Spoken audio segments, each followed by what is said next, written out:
How did a small stock company turn into one of the most famous money machines in history? Why did thousands of ordinary people trust it? And how did a world of fast money, luxury, confidence, and endless phone calls eventually collapse? In this video, we're breaking down the entire story of the Wolf of Wall Street. No complicated finance, no Wall Street jargon, just the full story explained in the easiest, clearest way possible. So by the end, you'll understand exactly what happened, how the system worked, and why people still talk about it today. The dream everyone wanted. Imagine someone calling you and saying, "Give me a few $1,000 and I'll help you get rich." Not tomorrow, not years later, fast. That promise built one of the most famous financial scams in modern history. The office that looked like success. The company looked unstoppable. Young salespeople, expensive suits, loud celebrations, and money everywhere. From the outside, it looked like Wall Street genius. Inside, it worked very differently. The real product wasn't stocks. Most people think the business was about investing. It wasn't.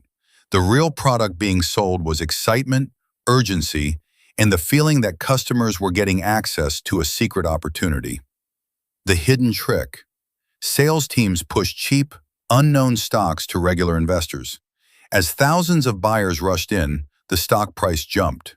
That rising price created the illusion that the company knew something special. The trap nobody noticed. Here's the catch. While customers were buying at higher and higher prices, insiders often owned large amounts already. Once prices climbed enough, they sold, and everyone else got stuck. Why smart people fell for it? Most victims weren't careless. People trusted confidence, polished language, and the fear of missing out. When someone sounds certain, our brains sometimes stop asking difficult questions. The machine needed constant fuel. This system only worked if new buyers kept entering. More calls, more pressure, more people believing the story than questioning the numbers. The moment everything breaks. Scams like this usually don't collapse because someone suddenly becomes honest.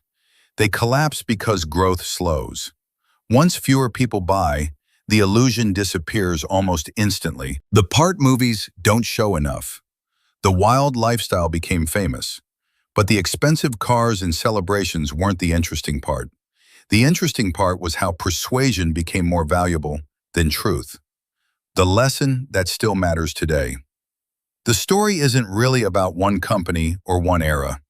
It's about a question every investor should ask. If this opportunity is so amazing, why does someone need to convince me this hard? And that's the story of the Wolf of Wall Street.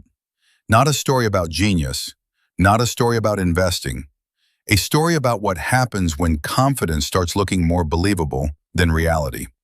Because in the end, the biggest trick wasn't selling bad stocks. It was making people feel like they were too close to easy money to walk away. And maybe that's why this story still matters today.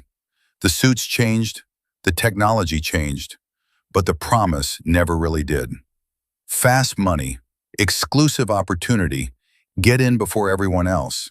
So next time someone says, "This one is different," pause for a second and ask, if the opportunity is really that good, why are they trying so hard to sell it?